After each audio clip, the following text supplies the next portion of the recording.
اللهم صل على محمد وآل محمد. أعوذ بالله من الشيطان الرجيم. بسم الله الرحمن الرحيم. En el nombre de Dios el clemente, el misericordioso, la paz de Dios sea con todos sus profetas, desde Adán hasta Muhammad, salawatullah wa salamu alayhi ajma'in. Como venimos hablando del tema de la relación entre Islam y política, ahora quisiéramos explicar resumidamente la visión que el Islam tiene acerca del gobierno y cómo es la estructura del gobierno en el Islam, porque obviamente la política está muy relacionada a la forma de gobierno. Existieron a través de la historia muchas formas de gobierno. El gobierno islámico está basado en una visión muy particular del gobierno. Nosotros, si hablamos del gobierno con un origen en la legislación, creemos que la legislación en la visión islámica tiene que estar basada en las enseñanzas divinas. O sea, no existe legislación en el gobierno islámico que no sea iluminado por las enseñanzas de Dios a través de la revelación. Digamos que el legislador en el Islam, o quien tiene el derecho a legislar, en realidad es Dios. Y esto tiene que ver con una realidad casi ontológica, ya que nosotros creemos que la legislación tiene que originarse en un ser conocedor de la realidad del ser humano y de la sociedad. Cuando hablamos de conocedor no hablamos de el conocer parcialmente al ser, sino conocerlo en todas sus dimensiones. Por otro lado, sabemos que el ser humano, por su debilidad, por su temporalidad, por su espacialidad, es un ser limitado en muchos sentidos y no tiene la capacidad de poder conocer todas las dimensiones humanas en todas sus fases. Creemos que el ser humano, por sus límites, en todo sentido, no puede autogobernarse, y de hecho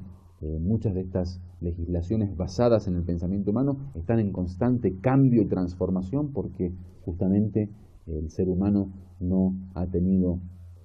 nunca la capacidad de conocer de manera absoluta todas las dimensiones de su ser.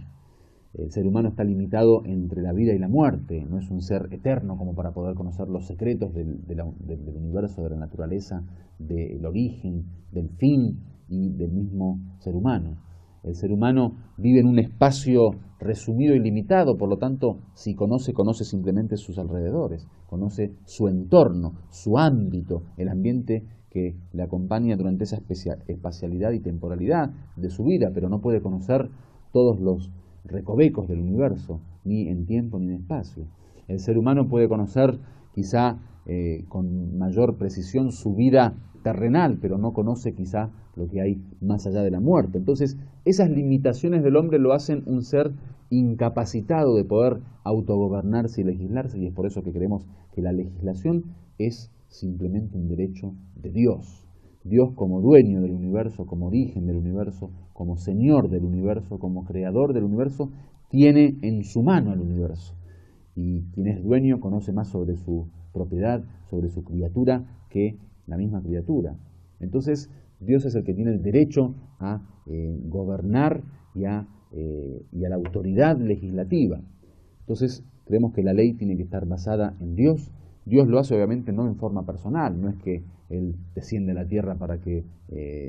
tome las riendas del gobierno a nivel individual, sino que lo hace a través de sus representantes, que son los profetas. Por eso creemos que una de las misiones que los profetas tenían es justamente establecer los gobiernos o las leyes divinas para la sociedad y actuar con justicia para con los hombres, hacer justicia entre los hombres, como dice el Corán. Finalmente, los profetas, que como dijimos anteriormente son 124.000 a través de toda la historia, terminan con el profeta Muhammad y aparece una nueva instancia en la historia de la religión, que es la instancia del imamato, que tiene que ver con la sucesión profética a través de los 12 imames según la visión de la escuela chiita en el Islam, y ellos son los que continuarán con esta intención de gobierno islámico. Con la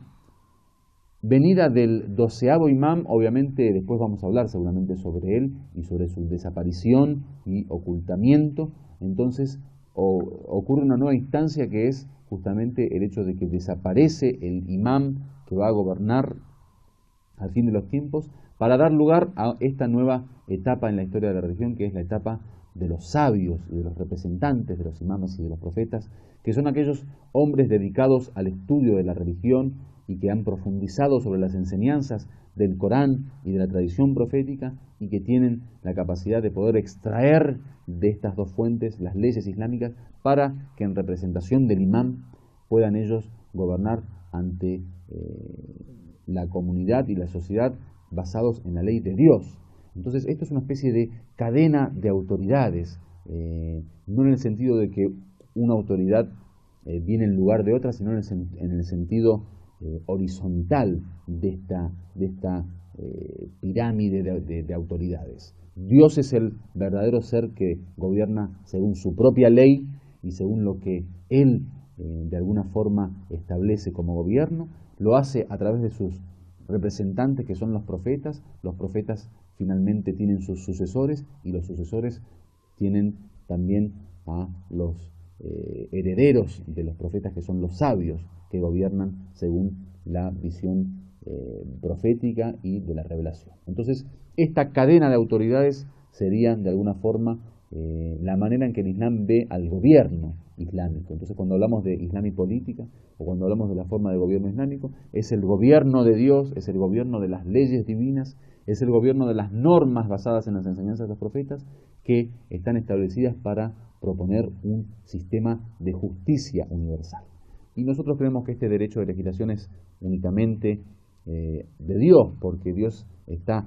fuera de cualquier tipo de interés en el mundo y en el universo, ya que Él, al no ser criatura, no está involucrado de una forma directa en los intereses de las criaturas, mientras que si fuera el hombre quien tiene derecho a legislarse o autogobernarse, el hombre como parte de esta historia está directamente involucrado en los intereses de la sociedad. Por lo tanto, necesitamos que el legislador